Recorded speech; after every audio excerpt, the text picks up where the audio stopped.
All right, good evening. Well, this short video is on more on solar.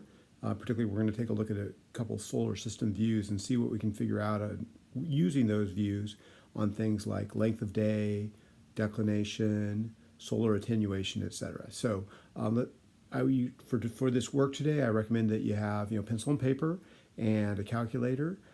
There's not going to be a lot of notes, but doing some practice with these drawings are really helpful, I think. So we're going to start with doing a side view, and that's the idea that we're going to have the plane, the orbital plane, where we have several planets and the sun, all essentially in one plane with the planets going around the sun. And we talked about how the Earth's equator is not exactly lined up with that plane. So this is where the Earth going around the plane. The way I have it positioned now, the equator would line up with the plane, but instead the equator is tilted and that tilt remains constant. And so you have this Earth moving about with a constant tilt. Not only is it moving about, of course it's spinning, we talked about that, and that's what leads to the days, but that tilt actually is constant. So you can see that if you thought about to this side of, pardon me, if you thought about the sun being over here, my fist being the sun, if the Earth were actually going around the sun, at some point it's essentially going to be tilted. If you thought of there being an axis through the Earth, it's going to be tilted towards the sun. And then as it moves around, eventually it'll be tilted away from the sun. Sorry, that was not super clear. But you can imagine there being two extreme times, at one time when the tilt is greatest towards the sun and one time when the tilt is least. So just reviewing that really quickly, I'm just going to do a side view. Maybe you want to just do it yourself to practice really quickly. We're going to have a large sun in the middle. Okay, and then we're going to have a smaller Earth with the equator, not horizontal, with the equator, not horizontal, and then we'll have our axes. Okay. So that is an example of a side view of the solar system. So we're looking at the plane. We got the plane of the solar system going here like this, and we have the Earth here where its axis is tilted towards the sun. This is tilted towards the sun, and there is tilted away from the sun. Okay, and that's not because the Earth's axis tilt is changing. It's just constant. It goes around the sun. If you read a little bit more detail, there actually is just a very, very slight wobble, but not much at all. And for our purposes, we're not going to worry about that wobble too much. Okay, declination. So the symbol for declination is a small Greek letter D. And so we're going to say the declination here is 23.45 degrees. Some pretty incredible people have gone through and done some astronomy and figured that out. And so hopefully if you followed what I'm saying, what we've been saying, it should be natural for you now to get what the declination is over here. And so if we ended up going over here, the declination is going to be negative 23.45.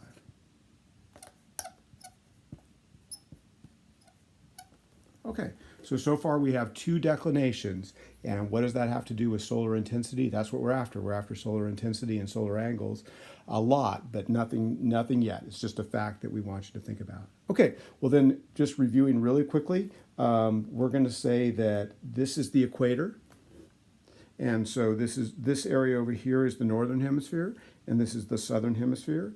In the northern hemisphere, latitudes are positive from 0 at the equator to 90 at this north pole, and at the southern hemisphere, they're negative from 0 to negative 90.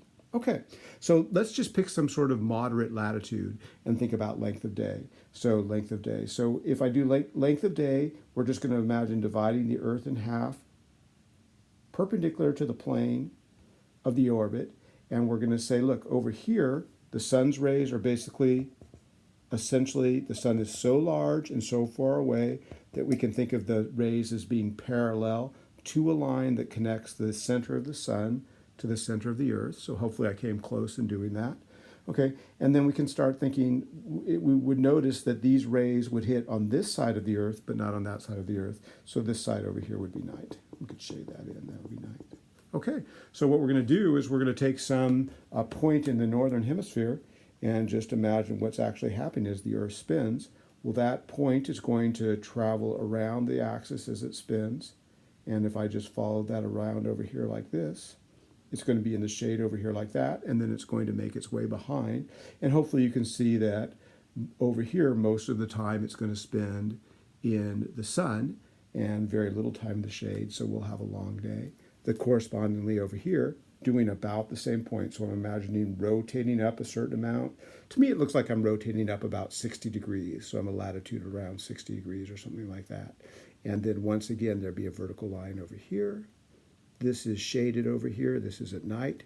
And so if I ended up having this point rotate around, we can see that the length of day is short. It's our point of interest, maybe at someplace in Alaska or something like that, is in the sun, not very much. So here we're going to say we're going to have a short length of day, and here we're going to have a long LOD, length of day. Sometimes you see that. Okay, so that's review. We did that the other day, and let's get going on trying to get a little bit more information and see if we can get from what we can get from doing an overhead view. So bear with me for just a second. I'm going to erase the board while I'm doing that. I'd like you to be thinking, okay, what is an overhead view of the solar system going to look like? And I'm sorry, I should have brought my board cleaner because this blue pen's messing things up a little bit. But you guys will get it. Overhead view. So what's an overhead view of the solar system going to look like? Well, it's going to be like we're looking down on the solar system. We're looking down on the solar system, and on this solar system, there's going to be the sun here, and there'll be the Earth, and the Earth will be going around the sun. And so it's going to be very, very similar, except the axis, we're not necessarily going to be seeing the equator, and the axis is going to be a different point. So you might want to try it yourself. I'm going to try to do an overhead view of the sun, of the solar system. So I'm going to put a large circle for the sun in the middle. The sun is a sphere. Okay, and over the left, I'm going to put the Earth. Okay, and that's going to be the same sort of position I had before, where it's tilted towards the sun. So there I've got the sun, and I've got the Earth. Now the axis, if it's tilted towards the sun, is going to be slightly off center like that. It's going to be slightly off center like that. Okay, and then it's going to make its way around. The Earth is going to make its way around, and again, this is an overhead view. So now the axis, instead of being the middle, the axis at the top of the Earth is going to be slightly to the right. Okay, a little bit strange to think about, but nonetheless, that's correct. We still got those rays that are going like this, and they're all parallel.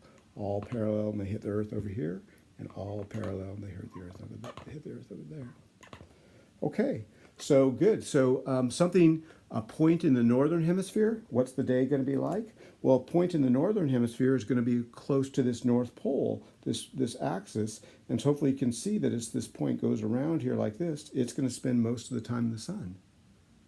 Okay, and then over here, this point that's near the North Pole is going to spend most of its time in the shade. So once again, we're getting a long day and a short day, a long day and a short day. And you could do several points along the way, and you could see actually if this is the point where the Earth is tilted most towards the sun, this will be the longest day, and this will be the point. If this is the point where the tilt is furthest from the sun, this will be the shortest day. So, reiterating stuff that you've already seen, the thing that's nice about the overhead view is we can add an intermediate day. So I want you to go ahead and do that. So just imagine that this Earth is going about the sun. What's it going to look like? What's it going to look like down here? What's the length of the day going to look like down there? What's the Earth going to look like around there? So I'm going to be doing that myself. So I'm drawing a circle that represents the Earth. Okay, and then I'm going to put a dot to represent the axis about which it rotates. And where's that dot going to be? Okay, so basically before I had this dot to the right because the Earth was tilted that way. Here I have the dot to the right because the Earth was tilted that way. And then here I have the dot to the right because the Earth is tilted that way as well. So the tilt remains virtually constant as it goes around. Okay, let's put a dot pretty close to there, and that's going to represent a point in the northern hemisphere, and then imagine how long the day is going to be. So I'm just going to have that rotating about that point, okay? And then I'm going to draw in the rays from the sun,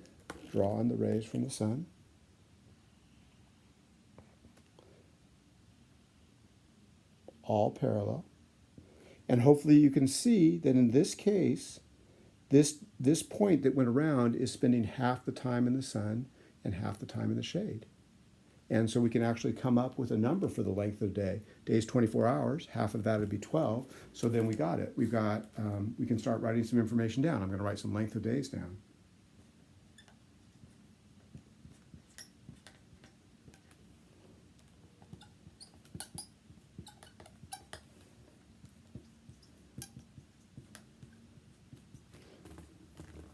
Okay, so the length of the day is going to be 12 hours here. over here, the length of the day is going to be long, and it turns out that's going to depend what particular dot we pick, what particular latitude we pick, and over here the length of the day is going to be short. And once again, that's going to pick what particular latitude we pick. But regardless of the latitude we pick, this point right here is going to spend half the time in the sun and half the time in the shade, and the length of the day is going to be 12 hours. Okay, hopefully you can think about what's it going to look like over here like this.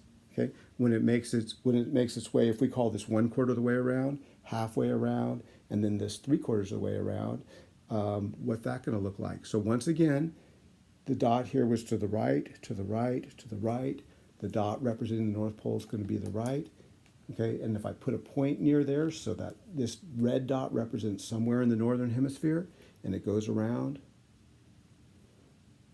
sunshine's coming this way like this.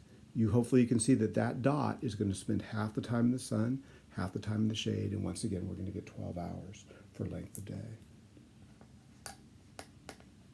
Okay, so some terminology that we have then for these special points.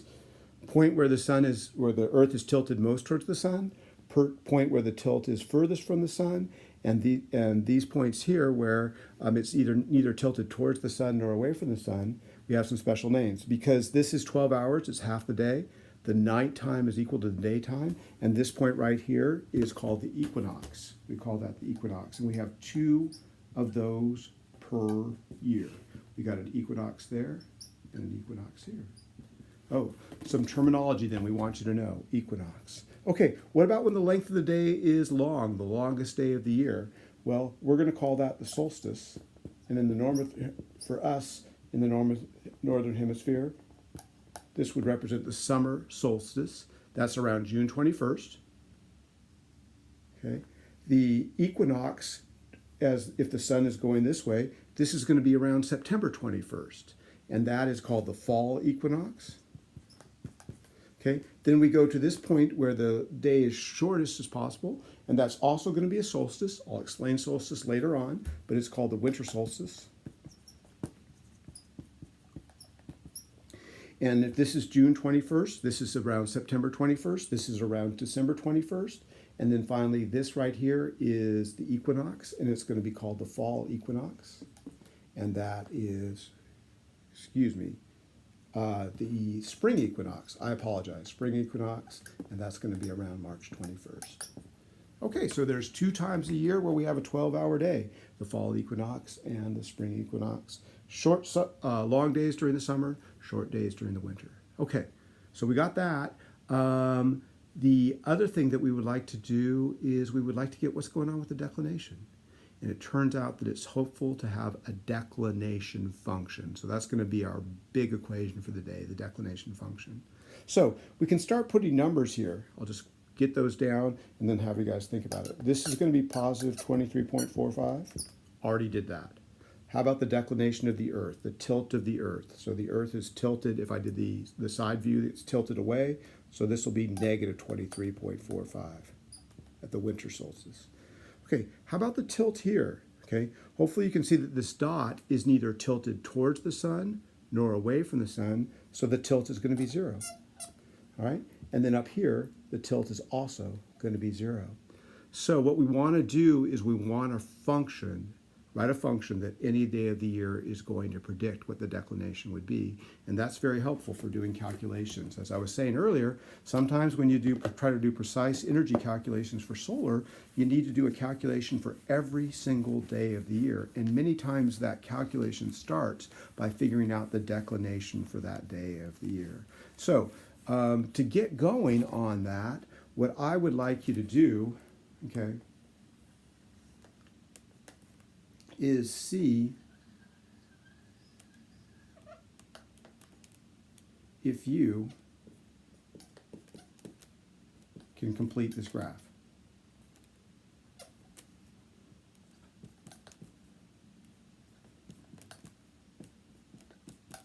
All right, so you might want to just take a minute and copy down that graph. The y-axis is the declination. The x-axis, we've got before 0, before the beginning of the year. This would be the beginning of the year. And by the way, this axis is going to be n. where N is the day of the year. So before day 0, we would be at December 21st. And then here we're in January, February, and then we get to March 21st. And then April, May, then we're to June 21st, September 21st, December 21st again. Take a second, maybe pause this video and come up with that graph. What's that graph going to look like? I'm going to do it myself real quickly. Hopefully you guys are pausing and trying to figure this out.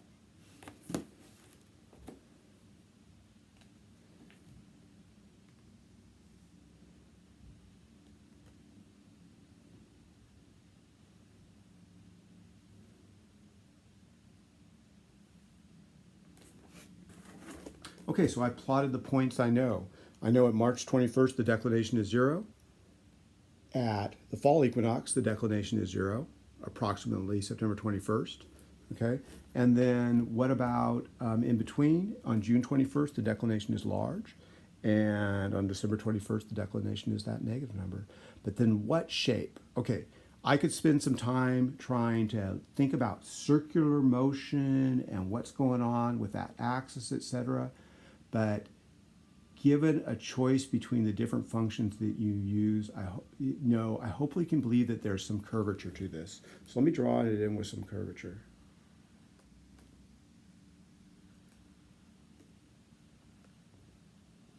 Okay, and that's not bad. I got a little bit curvature in there, and you can see that it's going to either, if this is actually roughly right, it's either going to be a sine function or a cosine function, and indeed it works out pretty well to approximate the Earth's declination with the sine function. So we're going to try to write that sine function. We're going to try to write a function that says the declination of the Earth equals, and in over here on the right side we're going to have an n, and we're going to try to write a sine function that does that, that will allow us to correctly compute the declination. So here we go.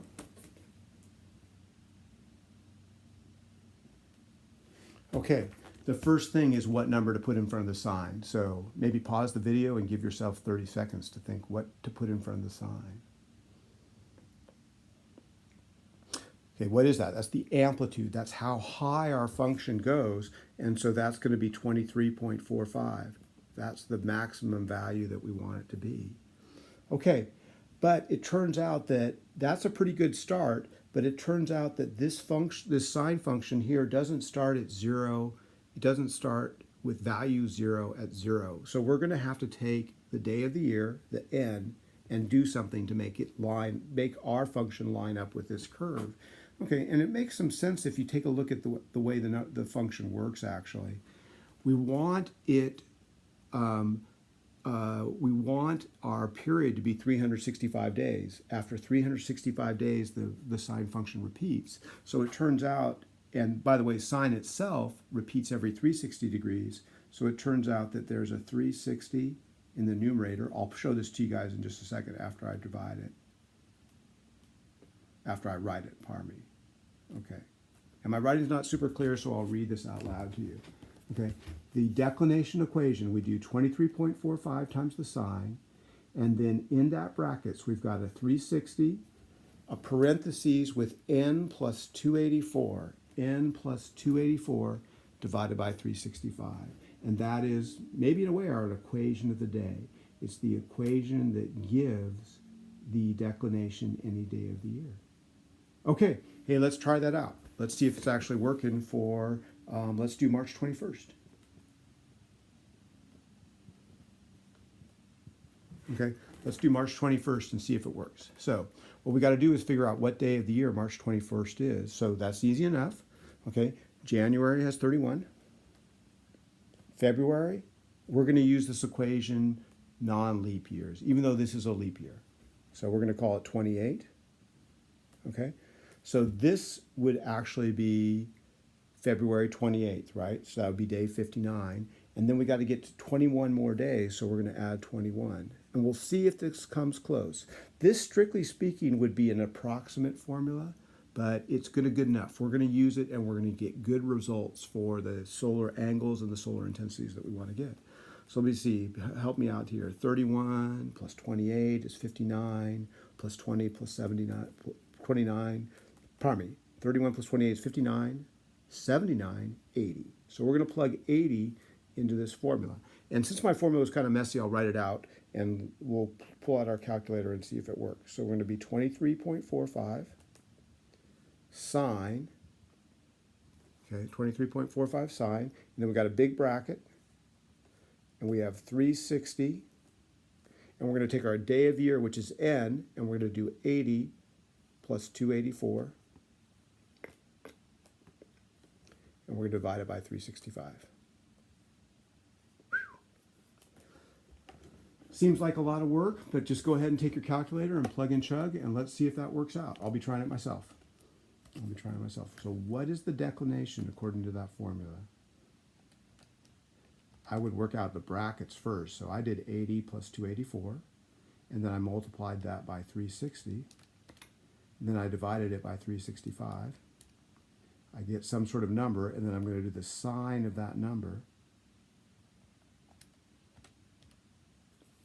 Okay, and then I'm going to multiply that by 23.45. Okay, my calculator gave me negative 0.4. So my calculator gave me negative 0.4. By the way, what is it supposed to be? March 21st is the equinox, and that's the date when the Earth is going around the sun, that the axis neither leans towards the sun nor away from the sun, and so we get, for any location on Earth, it's pretty interesting, any location on Earth, we get an equal day and an equal night, and the declination was supposed to be 0. So I got negative 0.4 on my calculator. That's probably what you should be getting yourself, and so it's pretty close. It's not an exact formula, but it's going to do really, really well for most of the days of the year.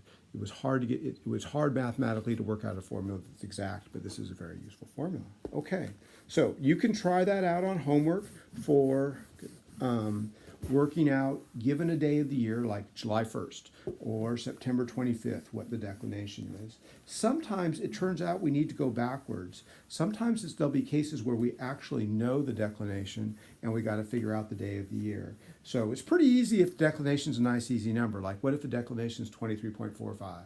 That means the northern hemisphere is leaning towards the sun. Well, that's going to be the summer solstice, which is June 21st. But what if it's some different number? So let's just do a little bit of practice. Let's just do some trig really quickly first and see if we can remind yourself how that works.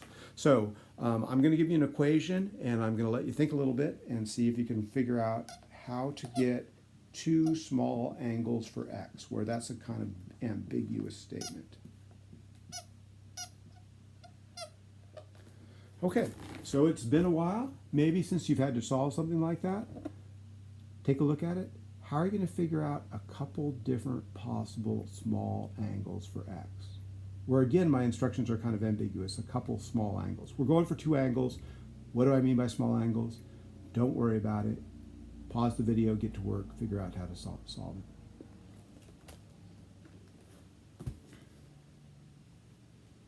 Okay, so just hopefully you've made some progress, but here's my way of thinking about it. If I could get this whole sine term solved for a number, then I could do inverse sine on my calculator and figure out what's in these parentheses. So that's what my strategy is going to be.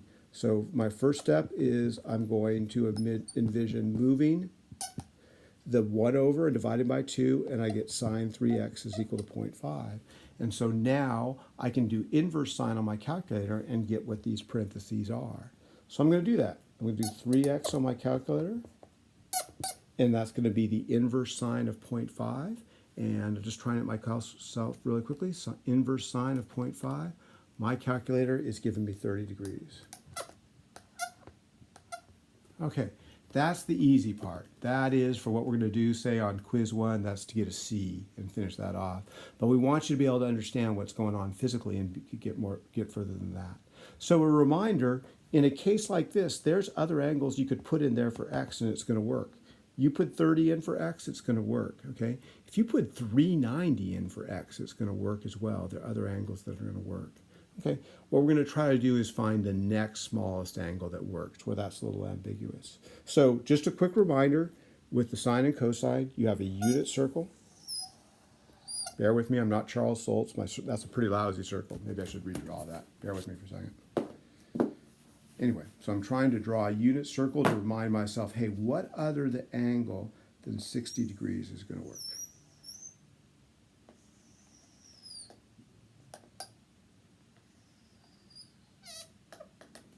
Okay, so there's my unit circle, okay?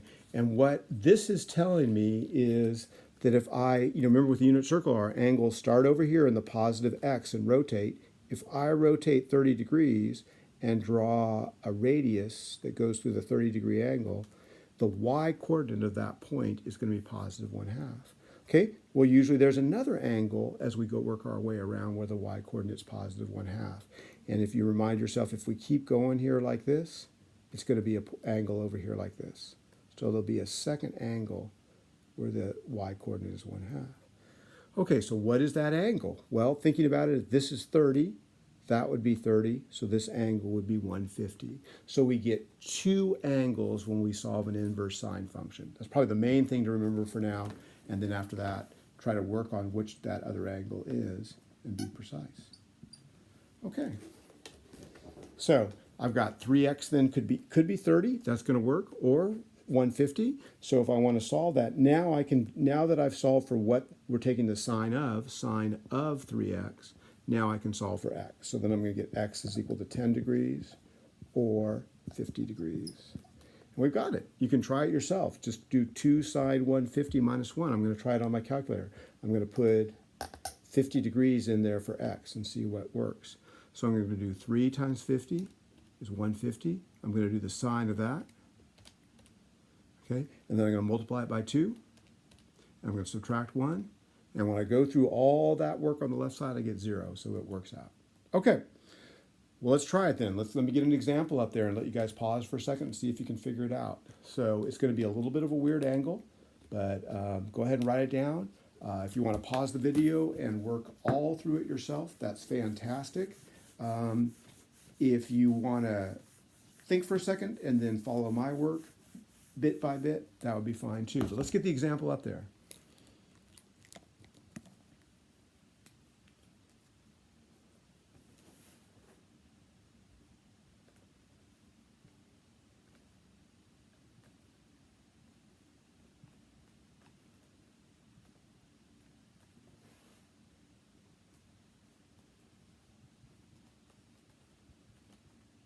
Okay, sorry about my writing. I'll read it out loud for you guys. I want us to find the days of the year when the Earth's declination is negative 20.4. Negative 20.4. Okay, so would that ever be true? Maybe I'll just get a little bit better drawing up there for you. This is a drawing from the textbook we use here at Sac State for HVAC, and it's showing the Earth going around the sun. And you can see the summer solstice, axis is leaning towards the sun. Winter solstice, axis leaning away, negative 23.45. And hopefully you can see over here on the winter solstice side, well, as we go over here to this point right here, the declination is 0. And up here, the declination is 0. Along the way here, the declination is going from negative to 0. So somewhere in here, it would be negative 20.4. And somewhere over here, it would be negative 20.4. There should be 2 days when it's negative 20.4. So we want to come up with 2 days, okay? Are the days sometimes, is one in September and one in August? Is one in January? Is one in February? Well, do the math. So let's go ahead and get started. I'll be doing the work on myself. You just want to solve an equation carefully.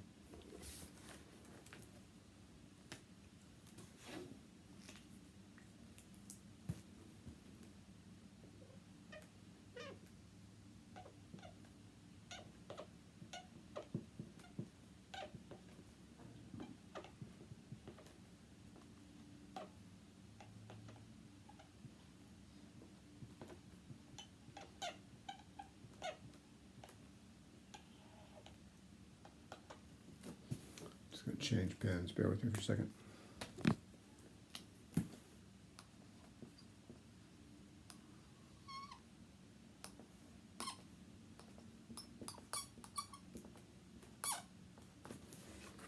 Okay, so if you need a hint, there's your first step. Here I've got the declination equation, and I'm making it equal to negative 20.4. And I need to somehow go through and see if I can do the math to get n. What value of n is going to satisfy that equation? If I go through it, I get n equals 1. That means the declination is negative 20.4 on January 1st. hey, that might be possible. That might be possible because that's after December 21st. December 21st is when the declination is a really negative number. So maybe by January 1st, it's negative 20.4. Let's see how it all turns out. Just a hint, what I want to do, now I'm trying to solve this equation over here like this equation. I want to make it into sine of bracket equals a number, and then I can do inverse sine. So I'm going to take the 23.45 and move it under the 20.4. And then when I do a division, I should get a negative decimal. So I'll get that up on the board really quickly. And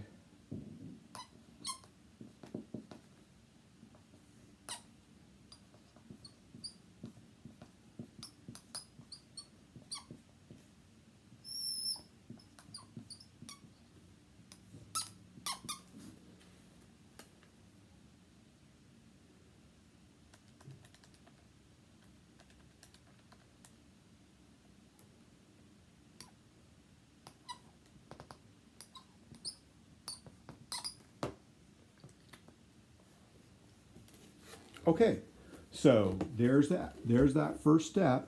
I've got sine of all this stuff is negative 0.87. I did 20.4 divided by 23.45, and now I can do inverse sine to figure out what all this stuff is in the bracket is. I can do inverse sine. So I'm going to try that myself. I'm going to check that 20.4 divided by 23.45 just to be sure. Yeah, negative 0.87, so I'm doing inverse sine of that. Okay, and I'm getting negative 60.45 when I'm doing it. I'm getting negative 60.45. Okay.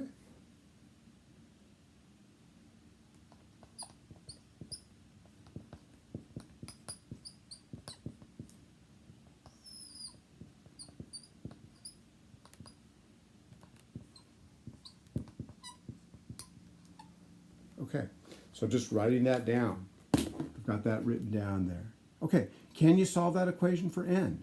Absolutely. Let's just go through that one first and see what n turns out to be. I'll be doing it myself on the calculator. So I'm going to take negative 60.45 and multiply it by 365. I get a large negative number. I'm going to divide it by 360. Okay, and I'm going to subtract 284. And I've got n is equal to negative 345. 0.3, but negative 345. I've got n is equal to negative 345. So what day is negative 345? Man, that's pretty tough to count backwards 345 days from January 1st. You know, December 31st, December 30th, etc. What I could do is, because there's 365 days in a year, is I could just add 365 and get an equivalent day, right? If my day of the year is 2 and I add 365, I get day 367, and that is going to be the same date, So I can just add 365 to that, because that's what a year, a non-leap year. And I've got n is equal to 20.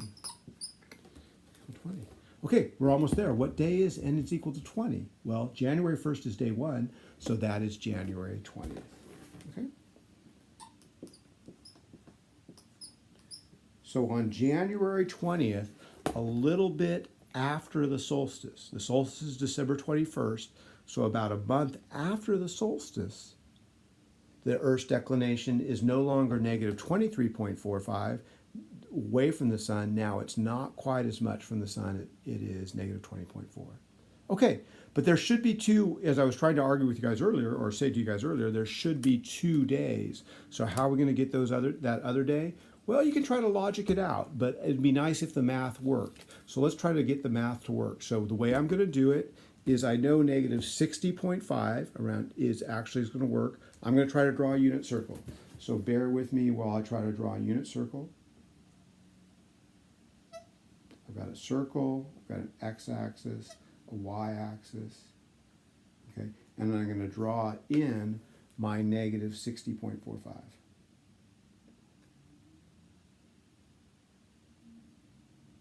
Okay, so unit circle, negative 60.45. So going from the positive x direction and going negative 60.45.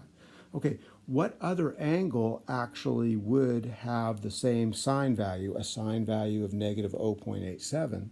Okay, well, hopefully you can see that if I went all the way around here like this and went down at the same symmetrical angle, that would work. That would work. So what is this angle over here like this?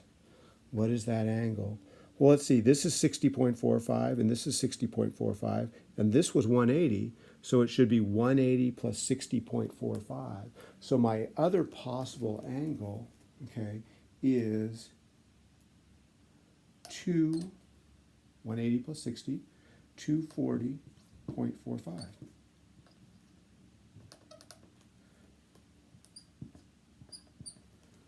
$240.45. And we can try that on my calculator. I'm going to try that on my calculator really quickly. I'm going to do sine 240.45. And I get negative 0.87, which is what we want. So now I can solve this expression right here with the edit equals 240.45 and see how that turns out. So I'm going to pull out my calculator and do the work. So I'm going to take 240.45. And to get n by itself, I'm going to multiply by 365. You might want to try this by yourself. Divide by 360. Subtract 284. Okay. And I get here n is equal to negative 40.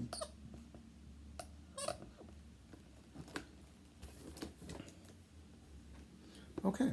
And that's not so bad. That's looking pretty reasonable. For the first angle, we got n is equal to 20 days, and so that's January 20th, and that's a bit after the solstice, the winter solstice, December 21st.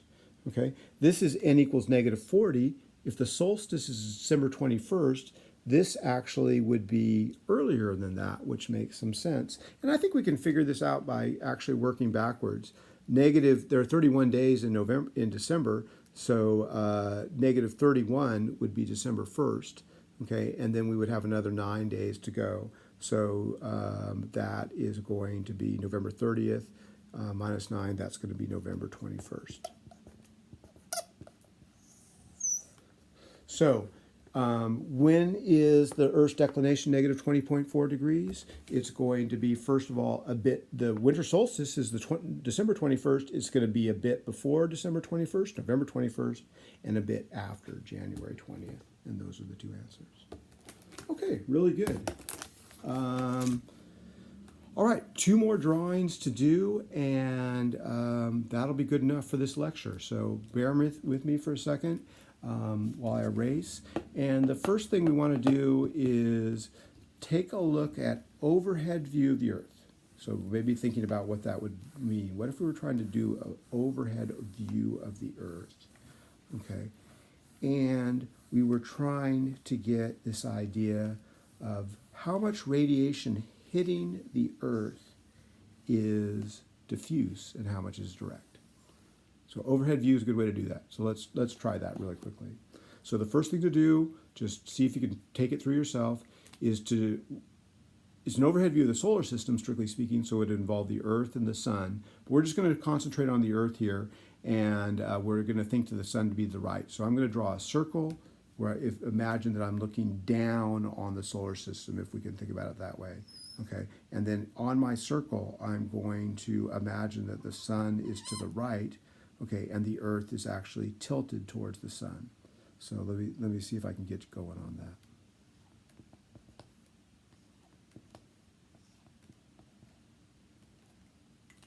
that. Okay. So here's the Earth. The Sun would be somewhere over there like that, and the Sun's rays are coming towards the Earth. If the Earth is tilted towards the Sun, that axis about which it's rotating would be somewhere over here like that. And that's not a really big deal. Somewhere closer to the Sun than the center of the Earth. Okay. The main thing then is just imagining, say, if we have some point on the Earth, okay, and it's rotating about. So I'm just going to imagine that I have some point on the Earth right here like this, and it's rotating about. Okay. All right.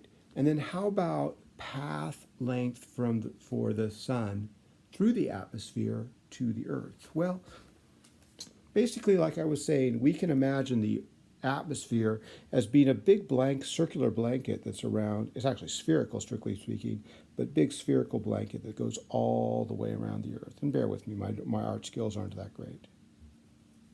Okay.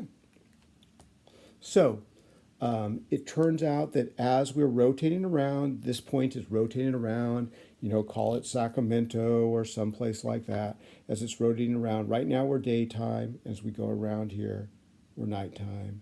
And now we're back to daytime.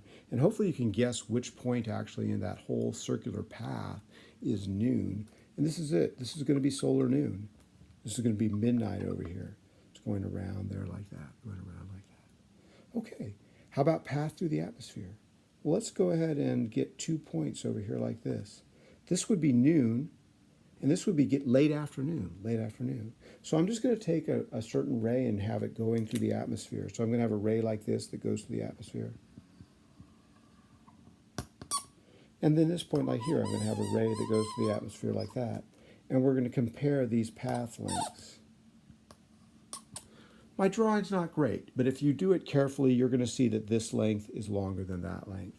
And so the path of the sun through the atmosphere is longer in the evening, or conversely in the morning, than it is noon. So what's the point on that? Well, again, like we were saying, is you think about the sun's rays coming from the sun, they're going through the atmosphere. The atmosphere is pretty rare. Nitrogen, oxygen, etc. There's a lot of empty space, but not completely empty. So every now and then a sun's ray actually hits a molecule. The molecule it hits most frequently is nitrogen, and it gets scattered. Actually, nitrogen light, when sunlight is scattered by nitrogen and it's blue, that is why the sky is blue. The further the path, the more scattering and the less direct radiation there is. So at noontime, in the evening, we have less direct radiation, and at noontime we have more direct radiation. And